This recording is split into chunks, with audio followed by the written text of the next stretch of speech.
ก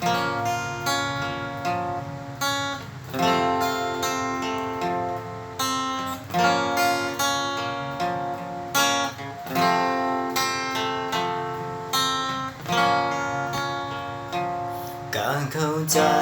ในวันนี้บ่มีเจ้าแล้วดวงแก้วก้อนคำจากไกลเจ็บแท้เดมันเจ็บแท้เดคือจังสิตายบ่อาจหายลบเลือนจากใจได้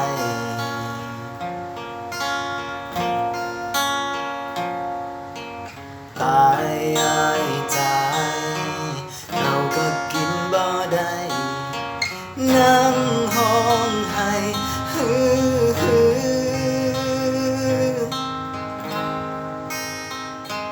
อยากบอกหักว่าคอยเจ้า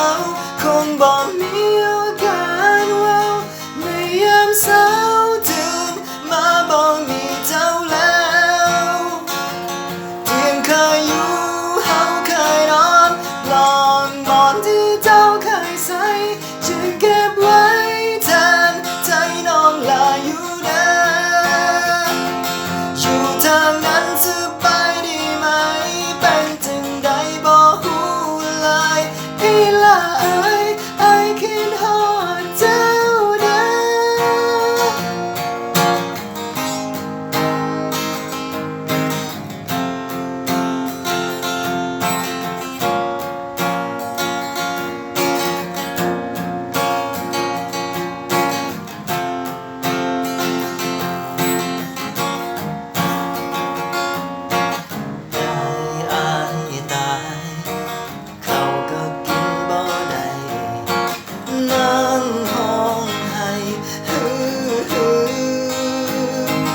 อยากบอกหักว่าคอยเจ้าคงบ่มีโอกาสเว้าในยามเศร้าตื่นมาบ่มีเจ้าแล้วเที่ยงเคยอยู่เฮาเคยนอนลองมอนที่เจ้าเคยใส่จึงเก็บไว้แทนใจน้องลาอยู่เด้ออยู่ทางนั้นสบายดีไหมเป็นจังใดบ่อีหลา